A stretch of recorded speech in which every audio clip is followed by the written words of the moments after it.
बहुत सारे लोग ये चीज़ के बारे में चर्चा कर रहे हैं कि जो मिडल ईस्ट में इस समय सिचुएशन चल रही है वो कितने दिन चलेगी। वो कितने दिन चलेगी या नहीं, वो डिबेट तो अभी फ्यूटाइल है, क्योंकि उसके ऊपर चर्चा करना किसी के भी कंट्रोल में नहीं। लेकिन एक चीज़ डेफिनेट है कि इस लड़ाई के अंदर जो चीज़ें हो रही हैं उनका खमियाजा विश्व को लॉन्ग टर्म लेवल पर भुगतना पड़ेगा। ईरान ने एक बहुत ही क्रूशियल कदम उठाते हुए अभी हाल ही में सिर्फ ये बात ही नहीं बोली कि स्ट्रेट ऑफ हॉर्मूज को वो ब्लॉक करने जा रहा है, बल्कि उसने ये बात तक बोल डाली कि अगर किसी प्रकार के कोई हॉस्टाइल देश की शिप इस स्ट्रेट ऑफ हॉर्मूज से पास करती हुई पाई गई तो उस पर्टिकुलर शिप के ऊपर ईरान हमला भी करेगा। अब ये चीज़ इसलिए महत्वपूर्ण है क्योंकि विश्व का बहुत ज़्यादा सिर्फ ऑयल और गैस का व्यापार ही नहीं बल्कि अदर पेट्रोकेमिकल कमोडिटीज़ का व्यापार भी इसी स्ट्रेट ऑफ हॉर्मूज से होता है। लेकिन यहाँ पर इसका खमियाजा भारत और बाकी अन्य देशों पर क्या होगा। एक साधारण लैंग्वेज में याद रखिए कि जब दो बड़ी वाटर बॉडीज़ होती हैं, उन दो वाटर बॉडीज़ को जोड़ने के बीच में यदि एक छोटी सी नैरो पट्टी हो और वो भी एक वाटर बॉडी की पट्टी हो तो पहले उसको स्ट्रेट कहते हैं। अब यहाँ पर स्ट्रेट ऑफ हॉर्मूज में भी एक जगह पर एक बड़ी वाटर बॉडी है जिसका नाम है पर्शियन गल्फ और दूसरी स्थान पर है हमारा gulf of Oman. Gulf of Oman और पर्शियन गल्फ को जोड़ने वाली जो पट्टी है उस पट्टी को पहली बात तो कहते हैं straight of Hormuz. Straight of Hormuz एक ऐसी जगह पर लोकेटेड है जिसके ऊपर बेसिकली ईरान है। ईरान का दबदबा स्ट्रेट ऑफ हॉर्मूज में पूरा है। वो इसलिए भी है क्योंकि आज जिस प्रकार के अंतर्राष्ट्रीय कानून पानी को लेकर बने हैं उन कानूनों के तहत स्ट्रेट ऑफ हॉर्मूज में मल्टीपल नेशंस का स्टेक है जिसमें ईरान एक बहुत बड़ा स्टेक होल्डर है। स्ट्रेट ऑफ हॉर्मूज दूसरे कारण से इसलिए भी मैटर करता है क्योंकि इस स्ट्रेट ऑफ हॉर्मूज को एंटर या एग्जिट करने के लिए अगर आप पर्शियन गल्फ की तरफ से भी आ रहे हैं या गल्फ ऑफ ओमान की तरफ से भी आ रहे हैं तो लगभग ये 50 किलोमीटर वाइड है।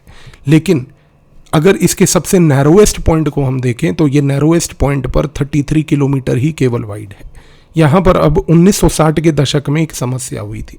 1950-60 से जब विश्व के तेल का व्यापार चल रहा था, उस तेल के व्यापार के दौरान इस पूरे स्ट्रेट ऑफ हॉर्मूज में बहुत सारी शिप्स का आवाजाही हमेशा रहती थी। शिप्स आ रही हैं, जा रही हैं। इसके कारण से एक प्रॉब्लम ये हो जाती थी कि शिप्स के ट्रेड को वहाँ पर पहली बात तो और उनकी मूवमेंट्स को रेगुलेट करने के लिए हमारे पास उस समय कोई रूल्स ही नहीं थे। तो होता अक्सर क्या था कि कहीं से भी शिप आ रही है, कहीं से भी शिप जा रही है, तो बहुत सारे कोलिजन्स और बहुत सारी प्रॉब्लम्स होती थी और कई बार तो वहाँ पर ट्रैफिक जाम भी लग जाता था। इस कॉन्टेक्स्ट में 1970 के दशक में कुछ मैरीटाइम एक्सपर्ट्स बैठे। उन मैरीटाइम एक्सपर्ट्स ने कहा कि क्यों ना यहाँ पर एक फिक्स्ड रूल बनाया जाए कि जिसके तहत हम ऐसा सिस्टम क्रिएट कर दें, जैसे अपने मन में 1 मिनट के लिए सोचिए कि एक चौराहा लगा देते हैं और चौराहे के तहत वहाँ पर क्या करेंगे कि उसके तहत हम ट्रैफिक को रेगुलेट कर लेंगे। अब यहाँ पर उस समय एक संस्था जो थी जिसका नाम वो नहीं था जो आज है, जिसको हम कहते हैं इंटरनेशनल मैरीटाइम ऑर्गेनाइजेशन। इस इंटरनेशनल मैरीटाइम ऑर्गेनाइजेशन ने उस समय एक बड़ा महत्वपूर्ण काम किया। उसने कुछ नेविगेशनल और मैरीटाइम एक्सपर्ट्स को बिठाया और उनको बोला कि भाई ये स्ट्रेट ऑफ हॉर्मूज में ये जो ट्रैफिक इस तरीके से अनकंट्रोल्ड तरीके से मूव कर रहा है उसके लिए कोई रणनीति बताइए। तो इन मैरीटाइम एक्सपर्ट्स और नेविगेशनल एक्सपर्ट्स ने एक बड़ा इंपॉर्टेंट काम किया। उन्होंने कहा कि पूरे स्ट्रेट ऑफ हॉर्मूज के अंदर हम क्या करते हैं, ट्रैफिक को 2 लेन्स के तहत यहाँ पर बना लेते हैं। और जब उन्होंने ये चर्चा करी कि हम ट्रैफिक को यहाँ पर 2 लेन्स के तहत बना लेते हैं, तब यहाँ पर इवेंचुअली जाकर एक कॉन्सेप्ट आया जिसको हम शिपिंग लेन का कॉन्सेप्ट कहते हैं। अब ये जो शिपिंग लेन का कॉन्सेप्ट है, इस शिपिंग लेन के कॉन्सेप्ट में क्या हुआ, यहाँ पर जो ये नेविगेशनल एक्सपर्ट्स थे इन्होंने बोला कि भाई एक काम करते हैं, एक तरीका होगा कि एक लेन होगी जिसके तहत सारी शिप्स एंटर करेंगी और दूसरी लेन होगी जहाँ से सारी शिप्स जो हैं वो बाहर निकलेंगी। पर प्रॉब्लम क्या है, जैसा मैंने आपको बताया कि नैरोएस्ट पॉइंट पर ये 33 किलोमीटर वाइड ही है और नैरोएस्ट के सवाए अगर नॉर्मल केस में देखें तो 50 किलोमीटर वाइड है। यानी कि पूरी रेंज जो है वो 33 to 50 किलोमीटर्स की है। अगर 33 से 50 किलोमीटर की रेंज के अंदर अंदर ये मूवमेंट एक जगह पर 1 वे के जाने की और एक जगह पर 1 वे के आने की होगी तो यहाँ पर बहुत स्ट्रिक्ट तरीके से एक पैसेज वे बनाना पड़ेगा और वही हुआ। तो ये संस्था के जो लोग थे इन्होंने इस प्रकार से एक यहाँ पर मैरीटाइम रूट क्रिएट कर दिया। वो मैरीटाइम रूट के तहत क्या हुआ कि एक लेन बनाई गई जिसके तहत सारी शिप्स अंदर जाएंगी, एक लेन बनाई गई जिसके तहत सारी शिप्स बाहर आएंगी। अच्छा, अब ये जो आवाजाही जो हो रही थी कि एक लेन से अंदर जा रही है और दूसरी लेन से बाहर आ रही है, इन दोनों के बीच का जो डिस्टेंस था वो केवल 4 किलोमीटर का था। यानी कि जो शिप अंदर जा रही है एक तरफ से, वो अगर अपने इस तरफ को देखेगी तो वहां पर 4 किलोमीटर की दूरी पर उसको दूसरी लेन से शिप्स बाहर आती हुई मिलेंगी। ये एक तरीके से कम ट्रैफिक मैनेज तो हो गया, चीज़ें सॉल्व भी हो गई। लेकिन ये 1970 के दशक में जब ये चीज़ रिजॉल्व हुई, इसके बाद एक परिस्थिति और पैदा हुई। 1980 के दशक में एक नया लॉ आया 1982 में। उस लॉ को कहते हैं United Nation convention on law of seas. अब ये जो यूएन क्लॉज, जिसको हम United Nation convention on law of seas कहते हैं, इस लॉ के तहत एक इंपॉर्टेंट बात बोली गई। इस लॉ में ये बोला गया कि कोई भी देश जो इस प्रकार से किसी भी वाटरवे के आसपास है, उसको यहाँ पर प्रोवाइड करना है फ्री पैसेज। फ्री पैसेज का मतलब ये होता है कि उसको ये इंश्योर करना है कि वो इस पर्टिकुलर वाटरवे को किसी भी तरीके से ब्लॉक ना करे। अब ईरान ने 1982 के यूएन क्लॉज को साइन तो कर लिया, लेकिन रेटिफाई नहीं किया। रेटिफाई नहीं किया का मतलब ये है कि उसको जाकर अपनी राष्ट्र की पार्लियामेंट से अप्रूवल नहीं दिलवाई। और यहाँ पर राष्ट्र की पार्लियामेंट जो ईरान की थी, उसने अप्रूवल क्यों नहीं दी? क्योंकि ईरान का जो मुद्दा था वो ये था, कॉन्सेप्ट ऑफ फ्री पैसेज को लेकर। उसने कहा कि भाई देखिए, ये स्ट्रेट ऑफ हॉर्मुज हमारे यहाँ से गुजरता है, हमें इसको ब्लॉक करने की कोई परिस्थिति कभी पैदा नहीं करनी। लेकिन अगर किसी दूसरे देश ने यहाँ पर आके कोई गुंडई की, तो उस गुंडई का इलाज हमें यहाँ पर करना होगा। यदि हम यूएन क्लॉज को यहाँ पर रेटिफाई कर लेते हैं तो हम वो गुंडई नहीं कर पाएंगे। तो इस कॉन्टेक्स्ट में क्या हुआ कि ईरान ने यूएन क्लॉज को साइन करके बिना रेटिफाई करे, पहली बात तो एक अपने लिए लीवरेज पैदा कर लिया कि कल को कोई ऐसी परिस्थिति पैदा हो जहां पर कोई देश ईरान के साथ गुंडाई करेगा, तो कम से कम उसके पास यूएन क्लॉज को रेटिफाई ना करने की वजह से स्ट्रेट ऑफ हॉर्मुज में लीवरेज करने की, गेम खेलने की एक परिस्थिति होगी, जो ईरान आज कर रहा है। दूसरी चीज़, अब सबसे बड़ी बात क्या है, 1980 के दशक में हम ये भी जानते हैं कि ईरान और इराक के बीच में एक युद्ध हुआ था। इस युद्ध का सबसे बड़ा कारण था कि 1979 में जब ईरानियन रेवोल्यूशन हुआ, और उस ईरानियन रेवोल्यूशन के बाद जब शाह ऑफ ईरान को भगा दिया गया था, तो उसके बाद अमेरिका ने केमिकल वेपन्स सद्दाम हुसैन को इराक में दिए थे। और ये सद्दाम हुसैन को केमिकल वेपन्स देने के लिए जो टेरिटरी का प्रयोग किया गया था, जो नाजायज़ टेरिटरी जो हमेशा इस प्रकार से अमेरिकन यूज़ करते हैं इन नापाक कामों के लिए, वो उस समय थी इजराइल। तो इजराइल का प्रयोग करके एक जगह पर पूरे 1900 दशक में अब अमेरिका ने इराक को सद्दाम हुसैन को केमिकल वेपन्स बेचे। यही चीज़ उन्होंने अफगानिस्तान में सोवियत यूनियन के खिलाफ करने के लिए नापाकिस्तान का प्रयोग किया था। तो इस प्रकार से इन टेरिटरीज का जो है अमेरिका हमेशा से प्रयोग करती रहती है। अब यहाँ पर खेल देखिए क्या हुआ। एक जगह पर 1980 के दशक में जब United Nation convention on law of seas design हो रहा था, उसके दौरान पहली बात तो ईरान ने अपना लीवरेज वहां पर ये इंश्योर कर लिया कि वो फ्री पैसेज के मुद्दे को लेकर यूएन क्लॉज को रेटिफाई ना करे।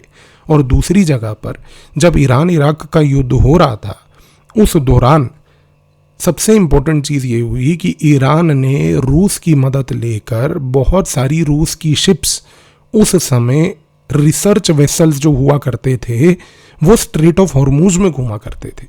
अब ये जो स्ट्रेट ऑफ हॉर्मुज में उस समय रूस के रिसर्च वेसल्स होते थे, इन्होंने स्ट्रेट ऑफ हॉर्मुज की बेसिकली हाइड्रोग्राफिक सर्वेज किए थे। अब हाइड्रोग्राफिक सर्वेज करने का क्या फ़ायदा था? फ़ायदा ये था कि ये जो स्ट्रेट ऑफ हॉर्मुज के हाइड्रोग्राफिक सर्वेज सोवियत यूनियन ने उस समय किए थे, इसका डेटा उन्होंने ईरान को प्रोवाइड किया था। 1980 के दशक के अंत तक ईरान ने एक बड़ी पेक्यूलियर चीज़ करी।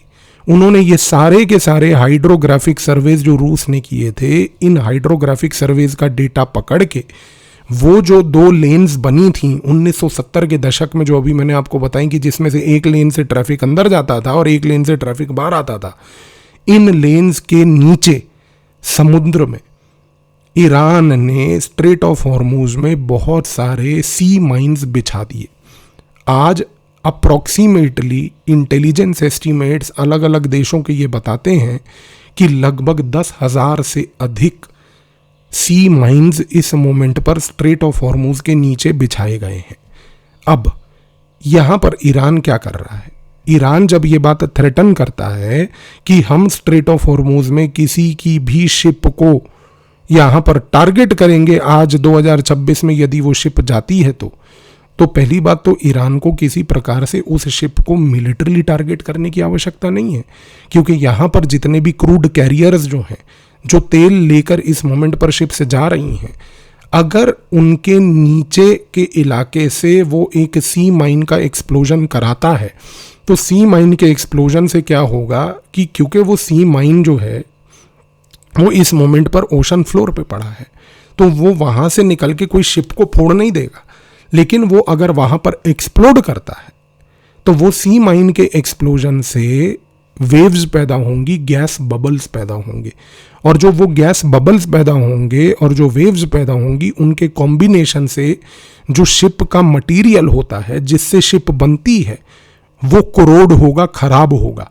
और उससे शिप पिघल भी सकती है, शिप टूट भी सकती है। तो ईरान आज की डेट में ये थ्रेटन कर रहा है कि 10,000 से अधिक सी माइंस मैंने बिछाए हुए हैं, और ये जो सी माइंस बिछाए हुए हैं इनका यदि प्रयोग हुआ तो सबसे पहले यहाँ पर जितनी भी ये कमर्शियल कैरियर्स हैं क्रूड के, इनको अफेक्ट आएगा। अब ईरान ने यहाँ पर चीज़ को देखिए, जो खेल खेला है वो बड़ा पेक्यूलियर है।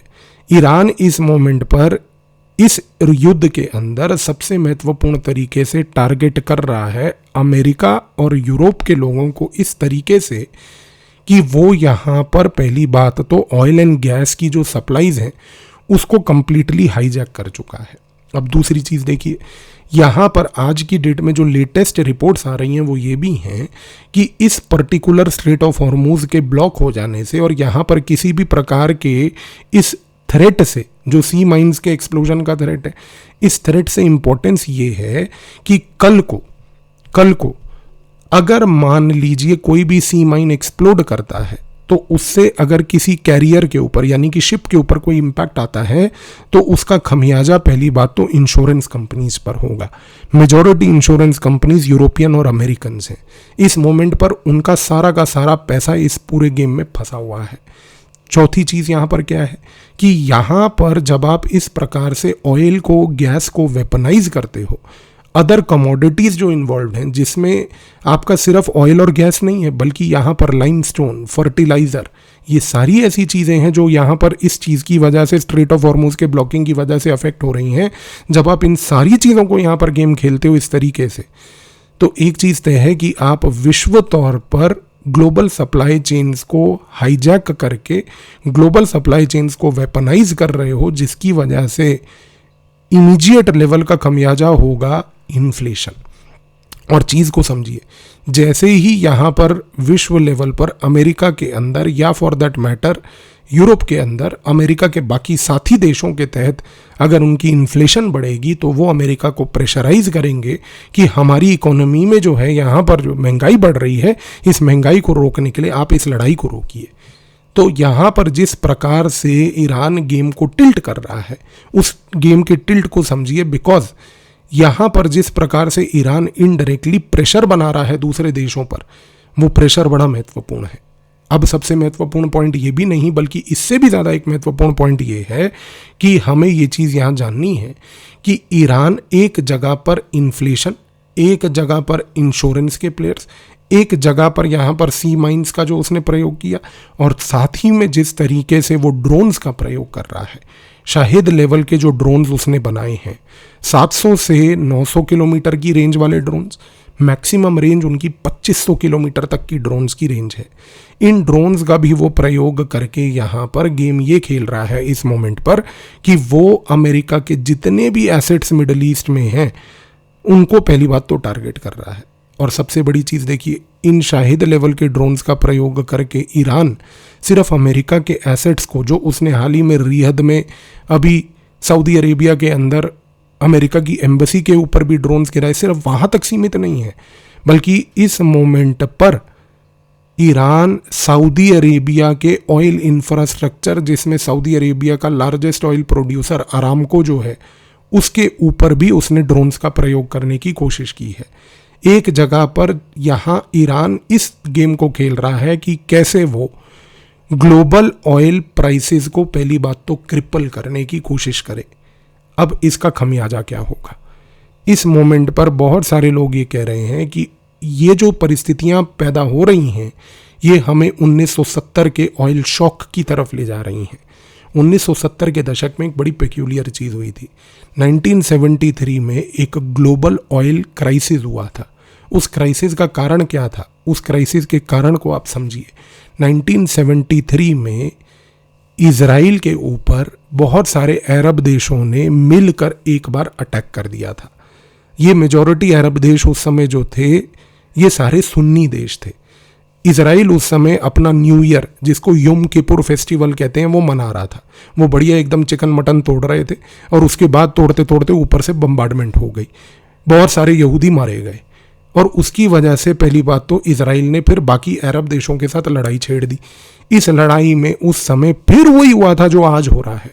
इस लड़ाई में उस समय यम किपुर वॉर इसका नाम रखा गया था।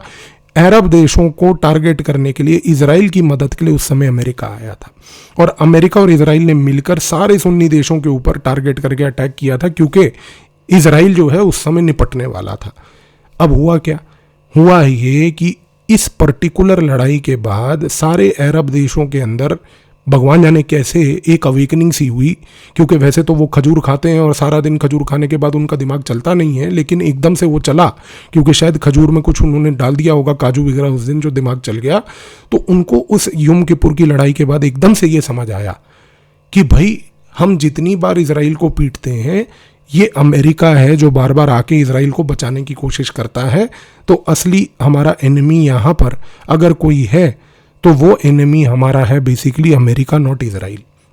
तो यम किपुर की लड़ाई के बाद क्या हुआ था कि जितने भी ये सारे सुन्नी देश थे, इन सारे सुन्नी देशों ने अरब वर्ल्ड के मिलकर अमेरिका को जितना भी वो तेल का व्यापार उसके साथ करते थे, सडनली तेल का व्यापार बंद कर दिया। उन्होंने कहा अब हम तुम्हें तेल नहीं देंगे। एक हफ्ते के अंदर अंदर अमेरिका अपने घुटने पर आ गया था। भिखारी का बच्चा अमेरिका अपने घुटने पर आके उस समय भीख मांग रहा था इन अरब कंट्री से कि ऐसा मत करिए, हमें तेल दे दीजिए। इस भिखारियों को उन्होंने धूल चटा दी थी। अब हुआ क्या था? हुआ यही था कि जैसे ही इन अरब देशों ने बोला कि अमेरिका हम तुम्हें तेल नहीं देंगे क्योंकि हम तुम्हें तेल देते हैं और तुम तेल का भी फ़ायदा उठाते हो और साथ में जो है इजराइल के साथ मिलकर हमें ही टारगेट करते हो। तो इस कॉन्टेक्स्ट में ये हुआ था कि लगभग 3-3.5 हफ्ते जब ये ऑयल शॉक चला था 1973 के दिसंबर से लेकर 1974 के जनवरी तक, उस दौरान अमेरिका के अंदर जितने भी पेट्रोल पंप होते थे खाली पड़ गए थे, सूख गए थे, ख़त्म हो गए थे। उनके पास तेल नहीं था। अमेरिका की इकोनॉमी कोलैप्स पर आने वाली थी। ऐसी परिस्थिति 1973-74 में जो हुई थी, जो ऑयल शॉक था, उसके बाद अमेरिका को ये चीज़ का रियलाइजेशन हुआ कि हम इन अरब्स को कभी भी निराश और मायूस नहीं कर सकते। उसके बाद ये खेल चालू हुआ था 1973-74 के बाद कि अमेरिका ने इन जितने भी अरब देश हैं इनको खूब पैसा दे के इनको जो है पैसे के नशे में डुबा दिया और इस नशे में डूबने के कारण इवेंचुअली ये हुआ कि ये फिर उसके बाद अमेरिका से लड़ाई करने की बात अब बंद कर बैठे और उसको टेरराइज और तंग करने की बात भी बंद कर बैठे। लेकिन आज ईरान वही परिस्थिति पैदा कर रहा है। अगर आप ध्यान से इस हिस्ट्री के पैरेलल को ऑब्जर्व करने की कोशिश करो तो कैसे? क्योंकि एक जगह पर जब वो स्ट्रेट ऑफ हॉर्मूज को ब्लॉक करने की बात करी उसने, दूसरी जगह पर स्ट्रेट ऑफ हॉर्मूज को तो ब्लॉक कर ही दिया है उसने, लेकिन इसके साथ साथ जब वो बाकी अन्य सुन्नी देशों के जो ऑयल प्रोड्यूसिंग एसेट्स हैं, सऊदी अरेबिया के अंदर, कुवैत के अंदर, इराक के अंदर, जब वो ड्रोन्स का प्रयोग करके इन पर्टिकुलर सुन्नी देशों के ऑयल प्रोड्यूसिंग एसेट्स को भी टारगेट कर रहा है, तो ईरान के दिमाग के अंदर जो गेम चल रहा है वो यही है कि पूरे के पूरे ग्लोबल ऑयल सप्लाई को इस प्रकार से आप टारगेट कर दो कि अगर हम तो यहाँ पर जाएंगे ही जाएंगे, लेकिन हम इन सारों को भी ले निपटेंगे साथ में। वो ऐसी परिस्थिति पैदा कर रहा है। इसीलिए आज की डेट में भी बहुत सारे एनर्जी एक्सपर्ट्स ये बात बोल रहे हैं कि ये जो इस मोमेंट पर यहाँ सिचुएशन हो रही है, ये सिचुएशन उसी पॉइंट पर मूव कर रही है कि 1973-74 वाला ऑयल शॉक वो उस समय सिर्फ अमेरिका को लगा था अकेला, लेकिन आज ऐसी परिस्थिति पैदा होने वाली है कि शायद ये ऑयल शॉक जो है डिफ्यूज़ करके पूरे ग्लोब में फैल जाएगा। अब अमेरिका के साथ समस्या यहाँ पर ये है कि वो इस लड़ाई के अंदर कूद तो चुका है, लेकिन उसके पास किसी प्रकार का कोई एग्जिट स्ट्रैटेजी नहीं है। उसको ये चीज़ अब समझ ही नहीं आ रही है कि अब मैं आगे करूं क्या। और ये टिपिकल अमेरिकन बिहेवियर है। मानसिक तौर से डिस्टर्ब्ड जेनेटिक स्ट्रक्चर के ये लोग हैं। इन लोगों को आज तक ये चीज़ की क्लैरिटी कभी नहीं आई कि किसी भी लड़ाई में किस ऑब्जेक्टिव के तहत जाते हैं, क्योंकि इनके ऑब्जेक्टिव्स कभी डिफाइन होते नहीं हैं। ये हमेशा लड़ाई में कूद जाते हैं, फिर मार खाते हैं, जूते खाते हैं, चप्पल खाते हैं और फिर वहाँ से भागने की कोशिश करते हैं। इस चीज़ से अंदाज़ा लगाइए कि 2001 में अफ़गानिस्तान को इन्वेड किया ये कह के कि तालिबान को हटाएंगे, और 2021 में उसी तालिबान को वापस लाकर ये लोग वहाँ से निकले। ये तो हैसियत है इन लोगों की। ये एक जगह पर वियतनामीज से पिट के आए, उससे पहले ये जापानियों से पिटे, ये उसके बाद ये लोग अफगानियों से पिटे। हर जगह ये पिट के आते हैं। इनकी कौम ऐसी है, इनकी फितरत ऐसी है कि ये जूते खाने लायक कम्युनिटी है पूरी। हमेशा जूते खाए हैं, लेकिन हाँ, क्योंकि नरेटिव पे कंट्रोल है, क्योंकि पूरी वामपंथिक मीडिया से लेकर कैपिटलिस्ट मीडिया इन लोगों के हाथ में है, तो खैर टेक्स्ट बुक को लेकर और टेक्स्ट बुक से लेकर बाकी सारे मीडिया कंट्रोल्स को ये मैनेज और मैनिपुलेट ऐसे करते हैं कि भाई अपने आप को ये विश्व की सुपर शक्ति कहते हैं। खैर उस डिबेट पे हम जा ही नहीं रहे, वो तो एक बहुत ही अलग विषय है डिबेट का, और उसके लिए कभी एक अलग वीडियो में चर्चा करेंगे कि ये खेल खेलते कैसे हैं। लेकिन यहाँ पर चीज़ को समझिए, हो ये रहा है कि इस मोमेंट पर यही परिस्थिति अगर आगे आने वाले समय में ईरान सक्षम रहता है इसको करने के लिए, तो कहीं ना कहीं सबसे बड़ा खमियाजा भारत को भी भुगतना पड़ेगा, क्योंकि भारत का भी अभी इस मोमेंट पर बहुत सारा तेल इंपोर्ट हो रहा है, बहुत सारा फर्टिलाइज़र इंपोर्ट हो रहा है, लाइमस्टोन इंपोर्ट हो रहा है, लिक्विफाइड नेचुरल गैस इंपोर्ट हो रही है। तो इस कॉन्टेक्स्ट में ये जो एक इन्फ्लेशन की परिस्थिति भारत में भी पैदा कर सकता है, ये एक समस्या का विषय हमेशा बना ही रहेगा आगे भी, जब तक ये मसला यहाँ पर रिजॉल्व नहीं होता। लेकिन एक चीज़ क्लियर है, अमेरिकन के पास एक एग्जिट स्ट्रैटेजी नहीं है। या तो यहाँ पर एकदम से वो अपने फेस को कवर करने के लिए कोई एग्जिट स्ट्रैटेजी को मैन्युफैक्चर करेंगे अंतर्राष्ट्रीय दबाव में, और या फिर डोनाल्ड ट्रंप का जिस प्रकार का रवैया है मानसिक तौर से, उसके आसपास जो चपरासी वर्ग और चापलूस जैसे वो सूरमा लगाने वाला, आंखों में मानसिक तौर का उनका उपराष्ट्रपति पागल सा, वो इस प्रकार के लोग उसको या तो और भड़काएंगे और या फिर वो अपना फेस सेवर करने के लिए जो है कोई ऐसी उल्टी हरकत करेगा। पर आगे होता क्या है ये सिचुएशन अभी कोई कह नहीं सकता। लेकिन एक चीज़ तय है कि गेम दिन प्रतिदिन एक अलग ही डायमेंशन लेता जा रहा है। तो देखते हैं जिस तरीके से चीज़ें अनफोल्ड करती हैं उसका एनालिसिस हम लोग करते रहेंगे।